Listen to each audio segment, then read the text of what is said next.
Hello, this is Teresa with Whimsical Card Studio. I'm going to be showing you how to create a pop-up box with a Harry Potter theme using some new stamps from Crackerbox and Suzy Stamps, and also an older crafting product that you may recognize.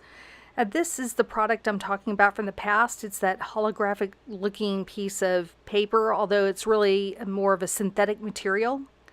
Think of Yupo paper when you look at this. Imagine Crafts made this product called Vertigo in different patterns, and this one is, I believe, the taffeta pattern. And it was released many years ago, and I thought of it recently when I wanted to create this card because I wanted a stormy sky effect and also get kind of a holographic look, and this product actually ended up meeting that purpose very well, as you'll see later. So after adding all the inks, I did have to allow quite some time for this to dry. It took at least a couple of hours for it to completely dry, although I was using alcohol inks. In this case, the brand I was using was Pinata, the white and a black, which together made a nice combination of black, white, and some gray. I'm using an extender product, which is a lot like the Ranger blending solution. And now I'm going to start stamping some of the items I'm using in my project today. So I have 3 stamps all set up in the mini MISTI, and I'm inking them up with some black ink. I'm going to leave the stamps exactly where they're positioned right now because after I do some coloring, I'm going to come back and stamp over top again and do some embossing.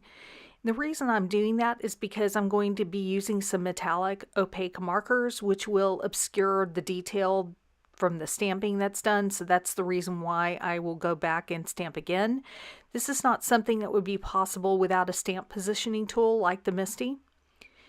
Oh, I'm using silver on the wings of the golden snitch, and then I will be switching to gold to color the ball, and then I'll move on to use the bronze and gold and silver markers on the other 2 items that are being colored in before I will go back and stamp over them again. So if you were not aware, this is part of a blog hop in collaboration with My Sweet Petunia. The design team from My Sweet Petunia, along with the design team from Crackerbox and Suzy Stamps, is doing a blog hop. And this project that I'm showing you today is one of the many projects that is part of this hop. So if you would like to get some inspiration and see what the rest of the design teams are doing with this new release of stamps from Crackerbox and Suzy, I encourage you to check out my blog post, the link which is in the description below. And then you can go find out about everyone that's participating and get to see the inspiration from other members of the team. So as you can see, I'm using some Copic markers here to add some detail to the wand, and once I'm finished with all the coloring here, I'll move it back to the MISTI tool and then I'll work on embossing it. And by the way, if you're curious about the stamps and products that are being used in this project, you can also look in the description below because I will have links to all the products being used there. And after treating the panel with some anti-static powder, I've added it back to the MISTI. I'm stamping with VersaFine black ink, and then I will coat that with some clear embossing powder and heat set in order to bring back the detail that was lost whenever I was coloring over the images with the opaque markers. So now that that part is done, I'm going to die cut the pop-up box that I'm using. I'm using a Lawn Fawn die set that creates a pop-up box for just the basic box itself, so I'm not using any of the accompanying pieces that normally would be used on the panels of the box. Now, because there's this little decorative frilly kind of looking edge, I decided to trim that off because I felt like that didn't fit the theme of this card, so I'm just using the trimmer to take off that little decorative item before continuing to put this together. And with a pop-up box, one of the important things to do is to take the places where the box pieces are pre-scored and bend them and reinforce those with a bone folder. That just makes it easier to put together and also for the entire thing to fold whenever the entire thing is decorated so that it can go into an envelope. So since these 2 pieces, as you can see, are cut entirely alike, you have to line up one tab with the side that does not have a tab. And I'm just using some strong double-sided adhesive tape. This is a 1/8 inch wide score tape that I'm using for this. And because I wanted to be really sure it was going to stay together, I used 2 strips. Now I'm lining up the tab with the other box and just making sure that it is straight, and then I'm going to fold in the tab on the other end. I'm not quite ready to glue that, but I'm going to bend that with a bone folder. Then I'm going to attach the inside tabs, and those are going to hold the decorative pieces. And the way I'm doing that is the easiest way I've found to do this from watching other crafting videos also in this product, is to attach those tabs with double-sided tape first, and then remove the adhesive and bend the whole thing over, holding it in place. And then that keeps it lined up perfectly so that it is able to bend flat later. And now with the box, basic box construction being complete, I'm going to bend it a couple more times and just make sure that it will fold flat before I start actually adding the decorations, because if it's not working at this stage, you may have a problem in the final part. Now right here I'm showing you that special paper that I showed you in the beginning from Vertigo, from Imagine Crafts, now that the ink is dry. And you can see that lovely iridescent quality to the paper is still there after all the ink was dried, even though it might not have looked like that's how it would turn out in the end. So this was just the effect that I was going for, to give me that stormy sky kind of look. And once I start stamping on these panels, you'll start getting the idea behind why I'm doing things the way that I did. So I'm back to using the MISTI tool, and I have a piece of that paper. I keep calling it paper because I really don't know what to call it, but I'm using this tree branch stamp because it was a perfect shape to use for a lightning strike, and I stamped it once on both sides of the paper. I'm going to also stamp the 3 different panels that are going on the tabs of the pop-up box.